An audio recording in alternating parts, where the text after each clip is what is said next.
ShowMeTheCurry.com. I'm Hital. I'm Anuja, and today we're making Suji Halwa, also known as Kesari or Shira, and it's served at a lot of religious functions. But don't limit yourself just to that, because it makes a fabulous dessert, or served with puri even as a part of your dinner. So it's awesome. That is true, and there's a lot of different recipes for this dish. It's made differently in different parts of India. Here's one version, and here's what you need. Half cup suji, also known as cream of wheat or semolina, 3 tablespoons ghee or clarified butter, 1 heaping teaspoon each of broken cashews, raisins and sliced almonds, half cup sugar, 1 1/4 cup water, 1 pinch saffron and 1/4 teaspoon of cardamom powder.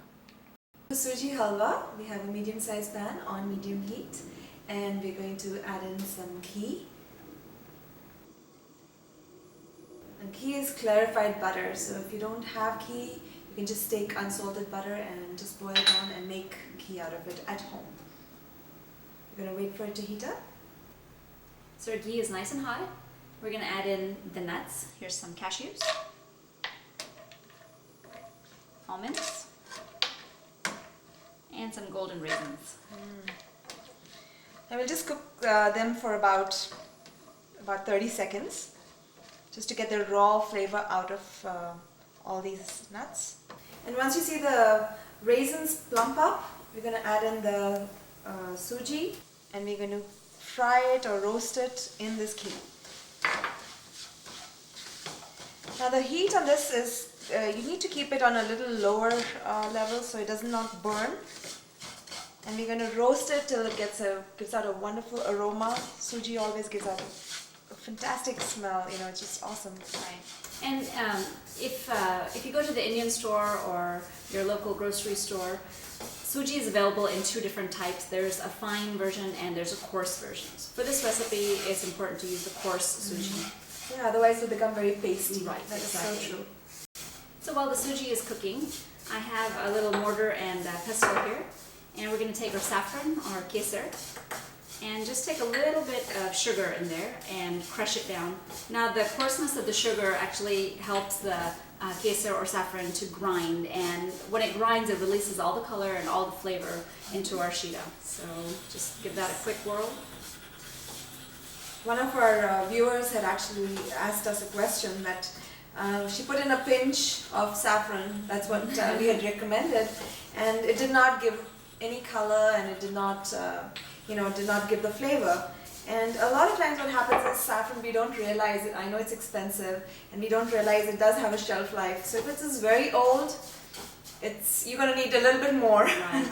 So if it has not released color, and if it has not had the effect that you really wanted to, it's probably a little older. But use it a little bit more. Right? Yeah.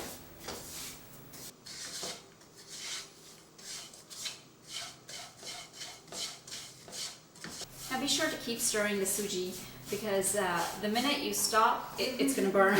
Murphy's Law, it's just going to burn. So continuously stir it, and that way the temperature of the suji gradually increases, and it'll be nice and golden and evenly cooked.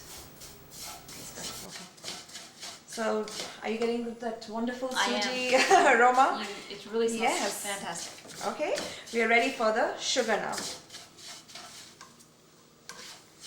Sugar, we have actually put a good amount, but again, it's to taste.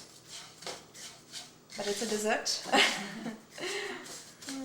Just make sure it mixes in well. And we are ready for the water. Now I've heated the water up just a little bit in the microwave, so it'll just speed the process up.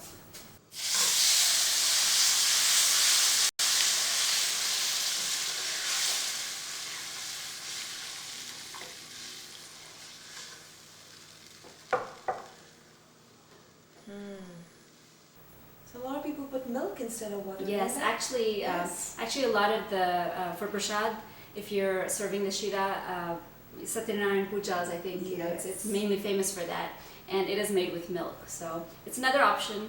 I feel, in comparing the two, I feel this is a lot lighter, and the texture is, you know, a little, it gives, it doesn't clump up as much. So it's So two different tastes, but very similar dessert.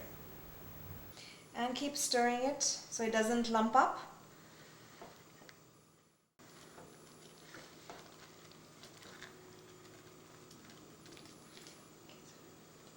I'm also going to add in the little bit of sugar with our saffron.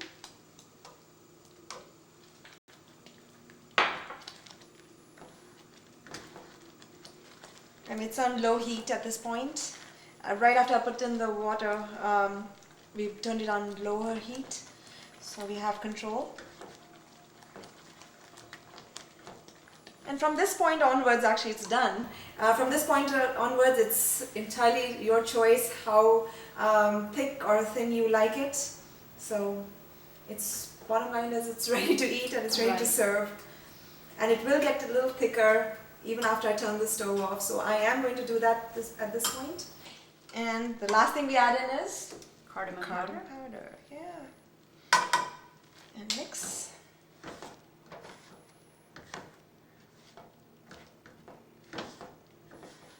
And we'll cover this. The stove is off, but we'll cover it and just let it sit in its own heat, and it'll have time to firm up again, and the suji soaks up all that water and goes all the way through, and it becomes really nice and soft. Yep, and there are my puris. Making them next. Puri halwa. Right. Awesome. So enjoy your shira or your suji halwa, and join us again on another episode of ShowMeTheCurry.com. Adding a pinch of spice. Hey, no, it's sweetness. Yes. Sweetness to your life.